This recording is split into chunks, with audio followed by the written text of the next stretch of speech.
ആരോ പറയും പോലെ ഒരു തുടക്കം, ആരോ പറയും പോലെ ഒരു ഒടുക്കം. ജീവിതം അങ്ങനെയാണ്. കാലത്തിൻ്റെ ആ പോക്കിനിടയ്ക്ക് ഒരു ഭാഗം ചേരൽ. ജീവിതം കാലബന്ധിതമാകുമ്പോൾ മരണമാണ് ആ ബന്ധനത്തിൽ നിന്നുള്ള മോചനം. ജീവിതം സമയബന്ധിതമാണെങ്കിൽ മരണം മാത്രമാണ് അതിൽ നിന്നുള്ള മോചനം. ജനനത്തിലൂടെ കാലത്തിലേക്ക് കടന്നു വന്ന് ജീവിതമാകുന്ന ആ സമയം അനുഭവിച്ച് മരണത്തിലൂടെ മോചിതനാവുകയാണ് ഓരോ ജീവനും.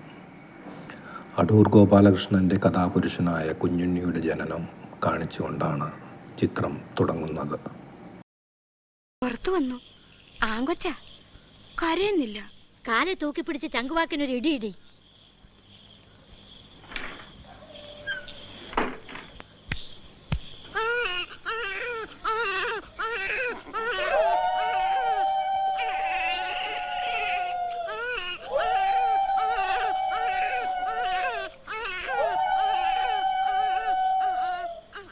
കുഞ്ഞുണ്ണിയുടെ ജാതകം. ഓം ഹരിശ്രീ ഗണപതയേ നമഃ. സൂര്യാദി സർവഗ്രഹേഭ്യോ നമഃ. അച്ഛൻ്റെ സാമീപ്യം കുഞ്ഞിന് ലഭിക്കില്ലെന്നും ഭാവിയിൽ ജാതന് അംഗവൈകല്യമുണ്ടാവുമെന്നും പറയുന്നു.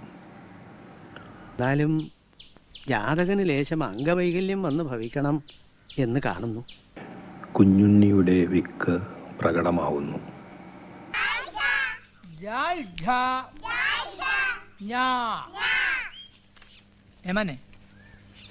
കുഞ്ഞുണ്ണി ഏമാനെ പാഠം ചൊല്ലുകേ.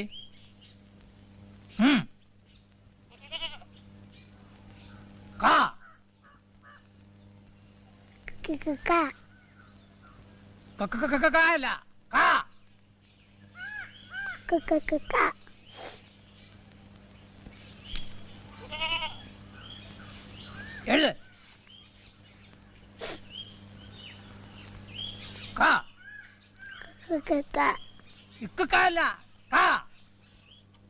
ജാതകം വായിക്കുമ്പോൾ എളുപ്പം പറയാവുന്ന ഒരു ഫലമാണ് വിക്കെങ്കിലും ചിത്രത്തിൽ അത് പറയുന്നില്ല. കുഞ്ഞുണ്ണിയുടെ വീട്ടിൽ അടുക്കള ജോലി നോക്കുന്ന ജാനമ്മയുടെ മകൾ മീനാക്ഷി അയാൾക്കൊരു കൂട്ടാവുന്നു. ജാനമ്മ അതേ വീടിൻ്റെ ഒരു ഭാഗത്താണ് താമസം.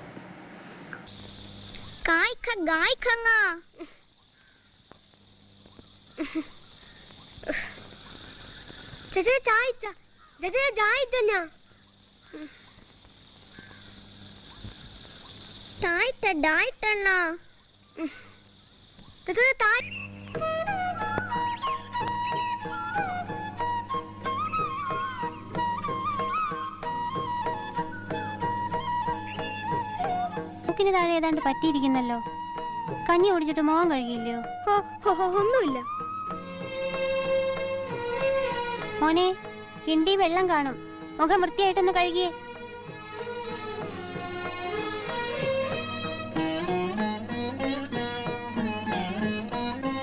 ഞാൻ അമ്മയ്ക്ക് പറഞ്ഞു കൊടുക്കുമല്ലോ. എന്തുവാ? ഓ, ആരും അറിഞ്ഞില്ല എന്നാ വിചാരം. മീശ കിളിക്കാനേ കരടിനെ പകട്ടിയ കാര്യം ഞാൻ പറഞ്ഞു കൊടുക്കുമല്ലോ. ഒത്തിരി വളഞ്ഞോണ്ടല്ലോ, നിന്റെ മുഖത്തും വരട്ടും.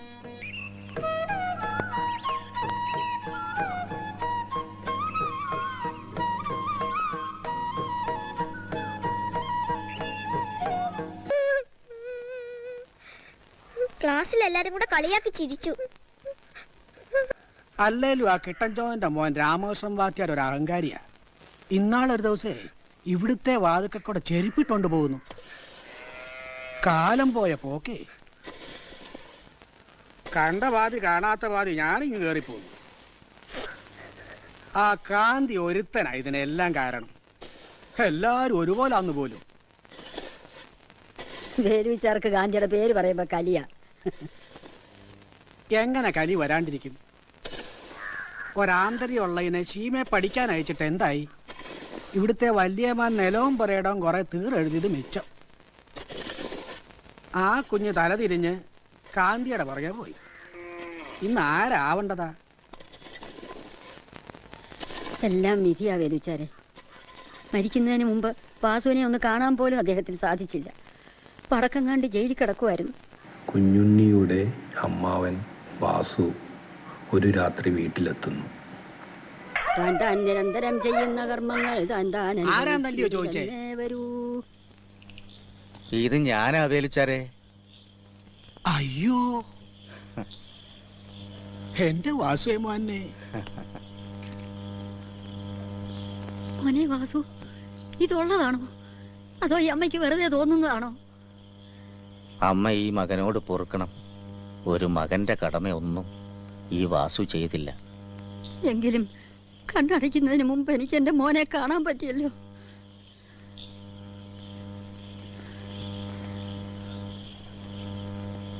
സെക്കൻഡറാബാദിൽ നിന്ന് പോക്കറ്റിൽ ഒറ്റ കാശില്ലാതെ കള്ളവണ്ടി കയറി വരുവാ.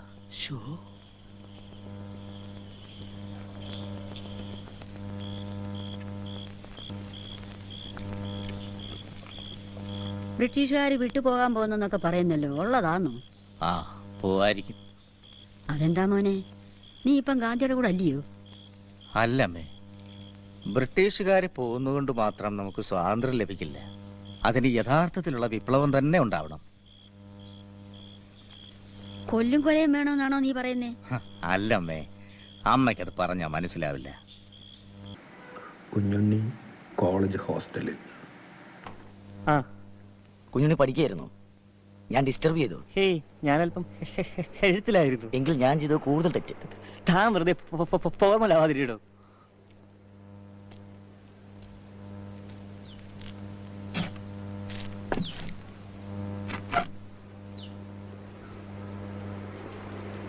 താനെന്താ ഈ പോസ്റ്റ് ഒന്നും പൊട്ടിക്കായിട്ടിരിക്കുന്നത്? ഓരോ വാരികക്കാർ ഖേദപൂർവ്വം മടക്കി അയച്ച കഥകളാ. എന്നാലും കവർ പൊട്ടിച്ചു നോക്കിക്കൂടെ? എല്ലാം കൂടി ഒന്നിച്ച് പൊട്ടിക്കാമെന്ന് കരുതി ഇരിക്കുക. എന്നിട്ടൊരു സമാഹാരം ഇറക്കണം. മടങ്ങി വന്ന കഥകൾ. വീട്ടിലെത്തുമ്പോൾ മീനാക്ഷിയുമായുള്ള സൗഹൃദം കുഞ്ഞുണ്ണി തുടരുന്നു. അത് വായിച്ച അവസാനം വന്നപ്പം കരച്ചിലടക്കാൻ പറ്റിയില്ല. സുഹറയ്ക്കും മജീദിനും ദൈവം എന്തിനാ കഷ്ടപ്പാട് മാത്രം കൊടുത്തേ? അപ്പൊ മീനാക്ഷി പുസ്തകമൊക്കെ വായിക്കൂ? പഠിക്കാനോ പറ്റിയില്ല. വെറുതെ ഇരിക്കുമ്പം അമ്മ വായിക്കുന്ന പുസ്തകമൊക്കെ തരും. അമ്മയ്ക്ക് വയ്യാത്തപ്പം ഞാൻ വായിച്ചു കൊടുക്കുകയും ചെയ്യും. മീനാക്ഷി ദിവസം ദിവസം വളരുവാണല്ലോ. ഏമാനും വലുതായി, മീശയൊക്കെ കറുത്തല്ലോ. അത് ഞാൻ കരടിനെ വരട്ടിട്ട്. വീട്ടിലെത്തിയ കുഞ്ഞുണ്ണി വേലൂച്ചാരോട് പുതിയതായി വരുന്ന ഭൂനിയമത്തെക്കുറിച്ച് അഭിമാനത്തോടെ സംസാരിക്കുന്നു. അല്ലെങ്കിൽ തന്നെ പാട്ടോ ഒന്നും കണക്കിനും മുറയ്ക്കും അളക്കാറില്ല. ഇനിയിപ്പോ നിയമവും കൂടെ വന്നാൽ നമ്മൾ എങ്ങനെ കഴിയും? നിയമം അനുസരിച്ചാണെങ്കിൽ ഇനി വസ്തുവിന് മേൽ പാട്ടക്കാർക്കാണ് അവകാശം. ഈ കമ്മ്യൂണിസ്റ്റുകാരന്മാരെ വോട്ടിട്ട് ജയിപ്പിച്ചപ്പോഴേ എല്ലാരും പറഞ്ഞതാ നാശത്തിനാന്ന്. നമ്മുടെ വസ്തു നഷ്ടപ്പെട്ടതോട് നമുക്ക് അങ്ങനെ തോന്നുന്നു. പക്ഷേ കൃഷിക്കാരൻ അവകാശപ്പെട്ടതല്ലേ കൃഷിഭൂമി. ഈ കുഞ്ഞ് എന്തുവായി പറയുന്നേ? കുഞ്ഞൻ കമ്മ്യൂണിസ്റ്റ് ആയോ? പുതിയ ഭൂനിയമം കുഞ്ഞുണ്ണിയുടെ വീട്ടിലെ സാമ്പത്തിക സ്ഥിതി വഷളാക്കുന്നു. ജാനമ്മയെയും മീനാക്ഷിയെയും അവിടെ നിന്ന് പറഞ്ഞയക്കുന്നു. ജാനമ്മയ്ക്ക് അറിയാമല്ലോ, നിന്നെ ഇതുപോലെ പറഞ്ഞയക്കാൻ എനിക്കൊട്ടും മനസ്സുണ്ടായിട്ടല്ല. ഈ വീട്ടിലെ ഒരാളായിട്ടേ നിന്നെ ഞാൻ കരുതിയിട്ടുള്ളൂ. ഞാൻ പറയാതെ നിനക്കറിയാമല്ലോ, പണ്ടത്തെ സ്ഥിതിയൊന്നും അല്ല. പാട്ടക്കാരാണെങ്കിൽ കണ്ണി ചോരയില്ലാണ്ട് എല്ലാം അങ്ങ് സ്വന്തമാക്കിയില്ലയോ?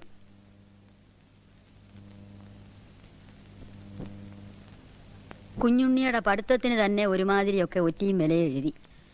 എങ്ങനെയെങ്കിലും പഠിച്ച് അവനൊരു ജോലി കിട്ടിയിട്ട് വേണം ഉള്ള കടമൊക്കെ വീട്ടാൻ.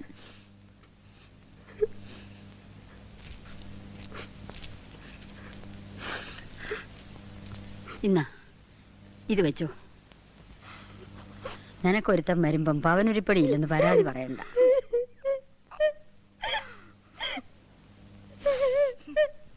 ഇയാളിത് കൊണ്ടുപോയി വിൽക്കുകയും പണയം വയ്ക്കുകയോ ഒന്നും ചെയ്യരുത്.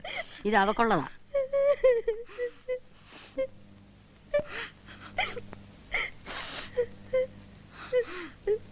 നക്സലൈറ്റ് അനുകൂല ലേഖനങ്ങൾ അച്ചടിക്കുന്ന കുഞ്ഞുണ്ണിയെ പോലീസ് അറസ്റ്റ് ചെയ്യുന്നു.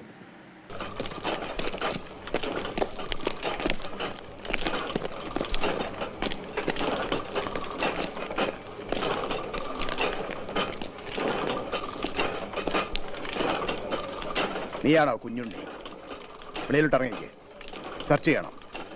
സെർച്ച് വാറണ്ടുണ്ടോ? ആ ഉണ്ട്.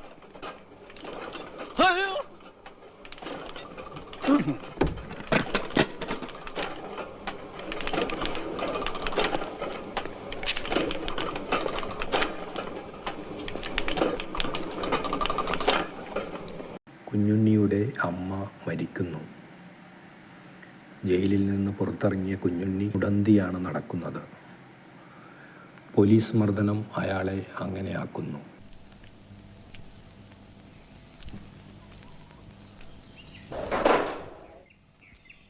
ആ ശരി, ലോകം നന്നാക്കുന്നൊക്കെ മതിയാക്കി അവനോൻ ജീവിക്കാൻ നോക്ക്.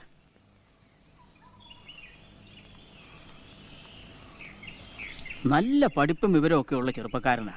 വർത്തമാനം പറയുന്നത് കേട്ടാ കേട്ടിരുന്നു പോവും. നമുക്കൊരു തെറ്റ് പറയാൻ ഒക്കുകയില്ല. പാവം, ആദർശം തലയ്ക്ക് പിടിച്ചതാ. എന്തായാലും കോടതി വെറുതെ വിട്ടു. കുഞ്ഞുണ്ണി ജാനുവിൻ്റെ വീട്ടിലെത്തുന്നു.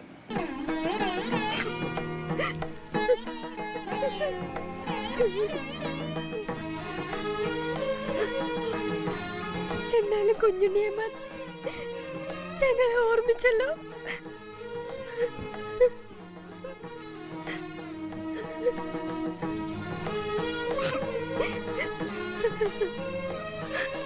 പോലീസുകാര് ഒത്തിരി ഉപദ്രവിച്ചെന്നൊക്കെ അറിഞ്ഞു. ഞാൻ കരയാത്ത ദിവസമില്ല.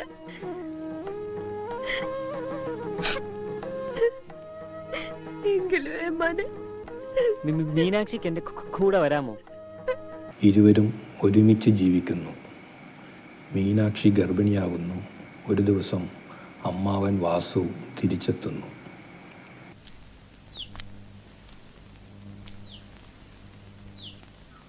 ശംഭോ മഹാദേവ. എന്തൊരു ഉഷ്ണം. സംഭാരം ഉണ്ടെങ്കിൽ എടുക്കാൻ പറ. മീനാക്ഷി, നീ ജാനമ്മയുടെ മോളെ കല്യാണം കഴിച്ചു അല്ലയോ? നന്നായി. കാഷായം കമ്മ്യൂണിസ്റ്റുകാരൻ കാഷായ വേഷത്തിലല്ലയോ? ആലോചിച്ചു നോക്കിയാൽ ഇടയ്ക്ക് നേർത്തൊരു വരയേ ഉള്ളൂ. ഒരുപക്ഷെ സ്വാർത്ഥതയാണെന്ന് മറ്റുള്ളവർ പറഞ്ഞേക്കാം. എനിക്കിനി ആവശ്യം മനഃശാന്തിയാണ്. ആത്മനെ അന്വേഷിച്ചുള്ള യാത്ര. സൂറത്തിൽ കേട്ടതൊക്കെ ശരിയാണ്. പൂർവാശ്രമത്തിൽ 3 പെൺകുട്ടികളും ഒരു മകനുമുണ്ട്. കുട്ടികളുടെ അമ്മയ്ക്ക് കഷ്ടിച്ച് കഴിഞ്ഞുകൂടാൻ ചെറിയൊരു ജോലിയുണ്ട്. കഷ്ടപ്പാടാണെന്ന് വെച്ചോളൂ. ജയിലിലും ഒളിവിലുമൊക്കെയായി ജീവിതം കുറേ അങ്ങ് പോയി. അവർക്ക് വേണ്ടി എന്തെങ്കിലും സ്വരൂപിച്ചു വയ്ക്കാൻ എനിക്ക് കഴിഞ്ഞില്ല. ഒരു മോശപ്പെട്ട ഭർത്താവും അച്ഛനുമാണെന്ന് വെച്ചോളൂ.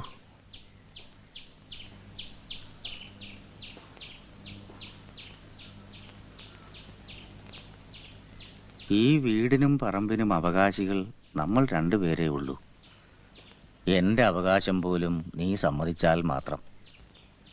എനിക്കാണെങ്കിൽ നാടും വീടും ഒന്നുമില്ല. അവരമ്മയും മക്കളും ഇങ്ങോട്ട് വരാനും പോകുന്നില്ല. നിങ്ങൾ 2 or 3 പേർക്ക് കഴിയാൻ ഇങ്ങനെയൊരു വീടിൻ്റെ ആവശ്യവുമില്ല. ഇതാണ് അവരുടെ അഡ്രസ്സ്. ഈ വീടും വസ്തുവും എന്നെങ്കിലും വിൽക്കുന്നുണ്ടെങ്കിൽ അതിലെനിക്കുള്ള പങ്ക് അവർക്ക് അയച്ചു കൊടുക്കണം.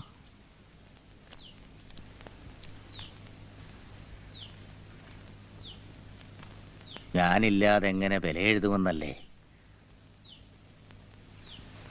എൻ്റെ സമ്മതം ഈ പത്രത്തിൽ എഴുതിയിട്ടുണ്ട്.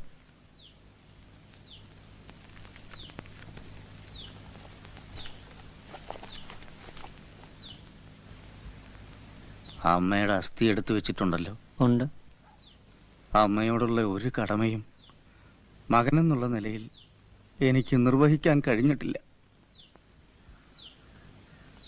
അനന്തരകർമ്മം ചെയ്യാത്തതിൻ്റെ പാപം അസ്ഥി വിധിപ്രകാരം ഗംഗയിൽ കൊണ്ടൊഴുക്കി എനിക്ക് തീർക്കണം.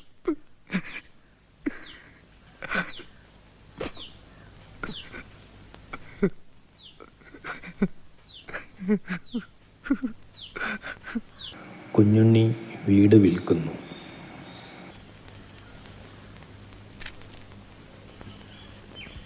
മനസ്സിലായില്ല. പറയാം. അതിനു മുമ്പ് ഒരു കാര്യം ചോദിക്കട്ടെ. ഈ വീട് വിൽക്കാൻ പ്ലാനുണ്ടോ? ആർക്കെങ്കിലും വിൽക്കുന്നെങ്കിൽ അതെനിക്ക് വേണം. ആരുടെ ഓഫറിനേക്കാളും 1000 രൂപ ഞാൻ കൂടുതൽ തരാം. അതാ ആ കാറിലിരിക്കുന്നില്ലേ, അതെൻ്റെ അച്ഛനാ. 80 കഴിഞ്ഞു. അല്ല, അത്രയും പറഞ്ഞാൽ മുഴുവനും ആയില്ല. എൻ്റെ അച്ഛൻ പണ്ട്, അതായത് നിങ്ങളൊക്കെ ജനിക്കുന്നതിന് മുമ്പ് ഇവിടുത്തെ ബാല്യക്കാരനായിരുന്നു. അല്ല, വീട് കൊടുക്കോ ഇല്ലയോ എന്ന് പറഞ്ഞില്ലല്ലോ. കൊടുക്കും, തീർച്ചയായും കൊടുക്കും. നന്നായി. എന്നാൽ ഇന്ന് തന്നെ നമുക്ക് ഉറപ്പിക്കാം. ആ, പിന്നെ ഒരു കണ്ടീഷനുണ്ട്. മോളിലെ മുറിയിൽ വാതിൽ കിടക്കാത്തൊരു കട്ടിലുണ്ടോ? കൊത്തുപണിയൊക്കെ ഉള്ളത്. ഉണ്ട്. വീടിന് വില എഴുതുമ്പോൾ ആ കട്ടിലും ചേർത്ത് വേണം. കൊത്തുപണിയുള്ള കട്ടില് ഫാഷൻ ആയതുകൊണ്ടൊന്നുമല്ല. പണ്ടൊരിക്കൽ വലിയ യജമാനന്റെ ആ കട്ടിലൊന്ന് ഇരുന്നതിന് അച്ഛനെ ഇവിടുത്തെ കാര്യസ്ഥൻ ഒത്തിരി അടിച്ചത്രേ. എങ്കിൽ പിന്നെ ആ കട്ടിലിൽ കിടന്ന് തന്നെ മരിക്കണമെന്നാണ് അച്ഛന്റെ ആഗ്രഹം. അല്ല, നമ്മൾ ഈ വസ്തുവും പണ്ടവും ഒക്കെ ഉണ്ടാക്കിയിട്ട് ഇതുപോലെ ചെറിയൊരാഗ്രഹം സാധിച്ചു കൊടുക്കാൻ പറ്റിയില്ലെങ്കിൽ പിന്നെ എന്താ ഒരു കാര്യം, അല്ലയോ? ശരിയാ. വർഷങ്ങൾക്ക് ശേഷം പുതിയ താമസ സ്ഥലത്ത് ഒരാൾ കുഞ്ഞുണ്ണിയെ തേടി വീട്ടിലെത്തുന്നു. കുഞ്ഞുണ്ണിയുടെ മകന് വയസ്സ് 10 കഴിഞ്ഞു.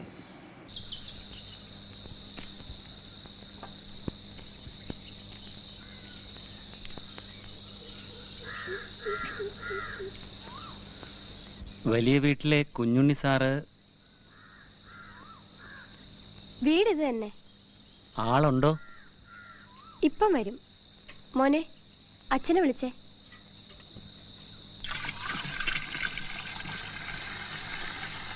എവിടെല്ലാം അന്വേഷിച്ചു. ഒത്തിരി വീടും കയറി ഇറങ്ങി. ഇങ്ങോട്ട് മാറിയിട്ട് ഒത്തിരി കാലമായോ? 8-10 കൊല്ലമായി.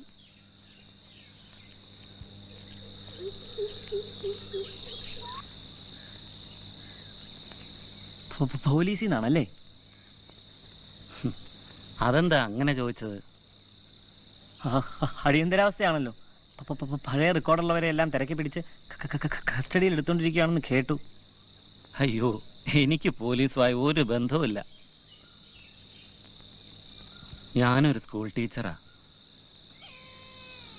സാറിൻ്റെ അച്ഛൻ എൻ്റെയും അച്ഛനാ.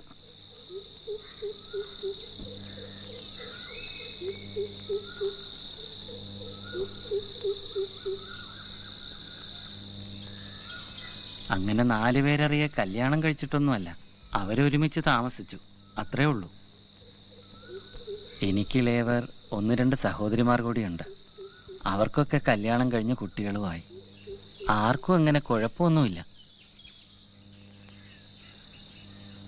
ഞങ്ങളെല്ലാം വളർന്ന് വലുതായ ശേഷമാണ് അച്ഛൻ ഇങ്ങനൊരു വിവാഹവും മകനും ഒക്കെ ഉണ്ടെന്ന് അറിയുന്നത്. സാറിന് ഒരിക്കലും അച്ഛനോട് പൊറുക്കാൻ കഴിയില്ലെന്ന് ഞങ്ങൾക്കറിയാം. എന്നാലും ഞാൻ അന്വേഷിച്ച് വന്നതാണ്. 6-7 വർഷങ്ങളായി അച്ഛൻ കിടപ്പിലാണ്. ഇല്ലാത്ത രോഗങ്ങളില്ല. ഒന്നിന് ചികിത്സിക്കുമ്പോൾ മറ്റൊന്ന്. ഞങ്ങൾ മക്കളാൽ കഴിയുന്നതെല്ലാം ഞങ്ങൾ ചെയ്യുന്നുണ്ട്. ഇനി എത്ര നാളെന്ന് കണ്ടറിയണം.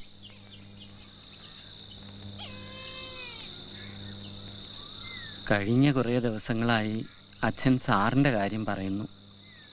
മരിക്കുന്നതിന് മുൻപ് കാണണമെന്നൊരാഗ്രഹം. 2 ദിവസമായി പതിവില്ലാത്തതുപോലെ നിർബന്ധിക്കുന്നു.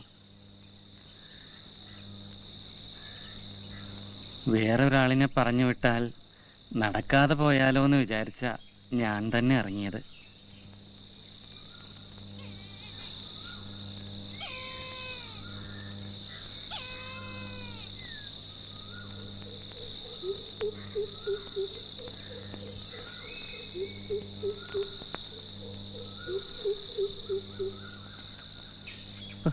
അച്ഛൻ എന്ന് പറഞ്ഞ പ്രജനനം നടത്തുന്ന ആളെന്നേ ഉള്ളോ? സാറിൻ്റെ വികാരം എനിക്ക് മനസ്സിലാകുന്നു. ഞാനതിൽ ഒരു തെറ്റും കാണുന്നില്ല. ചെയ്തത് പൊറുക്കാനാകാത്ത തെറ്റാണെങ്കിലും മരണത്തിൻ്റെ മുന്നിൽ നിൽക്കുന്ന ഒരു വൃദ്ധൻ്റെ പശ്ചാത്താപമായി ഇതിനെ കരുതിയാൽ മതി.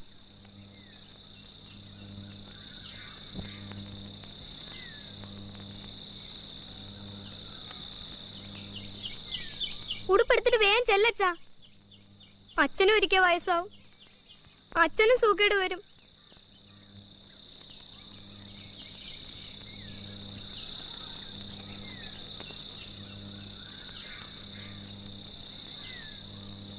കുഞ്ഞുണ്ണിയുടെ ഒരു പഴയ സഹപാഠി വീട്ടിലെത്തുന്നു.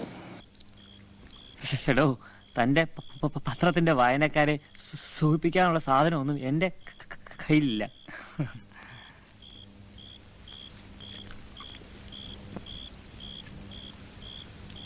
തനിക്ക് വലിയ സ്വാധീനമൊക്കെ ഉണ്ടെന്നല്ലേ പറഞ്ഞേ? എനിക്കൊരു പബ്ലിഷറെ കണ്ടുപിടിച്ച് തരാൻ പറ്റുമോ?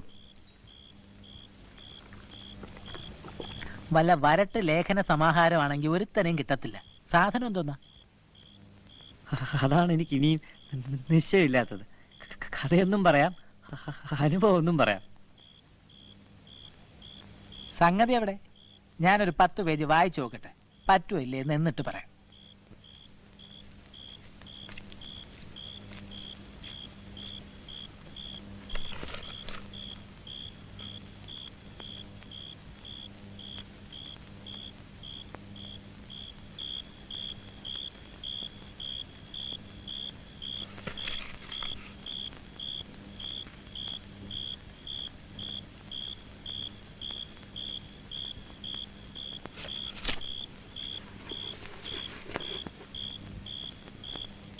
ബ്രില്യൻറ്റ്, ഔട്ട്സ്റ്റാൻഡിങ്, ശരിക്കും എക്സ്പ്ലോസീവ്. ഉള്ളതോ? ഇത് അച്ചടിക്കാൻ ധൈര്യമുള്ള ഒരു പബ്ലിഷർ എനിക്കറിയാം. തൻ്റെ ജോലി ഇതോടെ തീർന്നു. ഇനി ബാക്കി എനിക്ക് വിട്. കുഞ്ഞുണ്ണിയുടെ പുസ്തകം നിരോധിക്കപ്പെടുന്നു. കാലമോ കാലനോ ഒരു രാക്ഷസൻ തന്നെ. എവിടെയും ജയിച്ച് താൻ ഉദ്ദേശിക്കുന്ന പോലെ കഥ മുന്നോട്ട് കൊണ്ടുപോകുമ്പോൾ പരാജയം പതിവായ കുഞ്ഞുണ്ണി ചിരിക്കുന്നു. ഖരാക്ഷരങ്ങൾക്ക് നിരോധനം. മുൻ നക്സൽ നേതാവ് കുഞ്ഞുണ്ണിയുടെ നോവലിന് സർക്കാർ നിരോധനം. ഖരാക്ഷരങ്ങൾ എന്ന പേരിൽ നക്സൽ കേസിൽ പ്രതിയായിരുന്ന കുഞ്ഞുണ്ണി എഴുതിയ നോവലിന്റെ പ്രതികൾ വിൽക്കുന്നതിൽ നിന്ന് അതിന്റെ പ്രസാധകരായ ശക്തി പ്രിന്റേഴ്സിനെ വിലക്കിക്കൊണ്ട് സംസ്ഥാന ഗവൺമെന്റ് ഉത്തരവിറക്കിയിരിക്കുന്നു.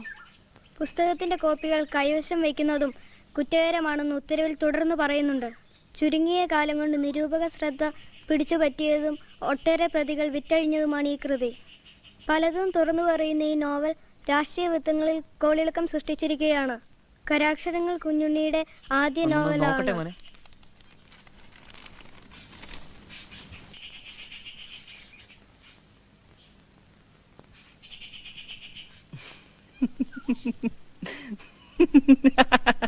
ഇനിയിപ്പോ അറസ്റ്റ് ഉണ്ടാവുമല്ലേ?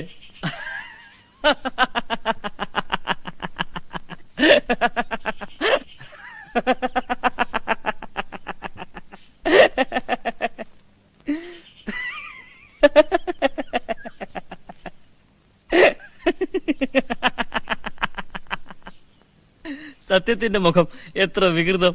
അപ്പോൾ നമുക്ക് ആരെയും തൊടാതെയും ഒന്നിനെയും അനക്കാതെയും എന്തെങ്കിലും ചെയ്യാം. എന്താ? ഒളിച്ച്, ഒതുക്കി, മറച്ച്, ഭയന്ന്, വിറച്ച്. കേട്ടോ, അച്ഛൻ വിൽക്കുന്നില്ല, അച്ഛന് വിൽക്കില്ല. കായിക്കാ ഗായിക്കാ ങാ, കായിക്കാ ഗായിക്കാ ങാ. ചായിച്ച ജായിച്ച ഞാ, ടായിട്ട ഡായിട്ടണ, ടായിട്ട ഡായിട്ടണ, പായ് ഫ ബായ് ഫ മ യാ ര ല വാ ശ ഷ സാ ഹാ.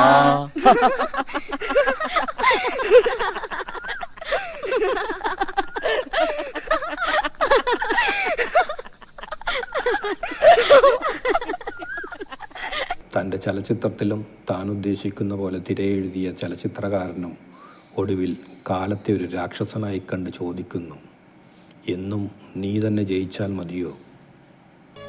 രാജകുമാരൻ ക്രുദ്ധനായി മുന്നോട്ട് ചാടി. ദുഷ്ട! രാക്ഷസൻ പറഞ്ഞു, നില്ല്. നമ്മുടെ ഈ യുദ്ധത്തിൽ ജയിക്കുന്നത് ഞാനായിരിക്കുമെന്നുള്ളത് തീർച്ച. അപ്പോൾ ഇവരിൽ ഞാൻ ആഹാരമാക്കേണ്ടത് ആരെയെന്ന് നീ തന്നെ തീരുമാനിക്കൂ. രാജകുമാരൻ വാൾ വീശി മുന്നോട്ട് കുതിച്ചുകൊണ്ട് പറഞ്ഞു, നീ തന്നെ എപ്പോഴും ജയിക്കുമെന്നുള്ളതിന് എന്താണ് ഉറപ്പ്?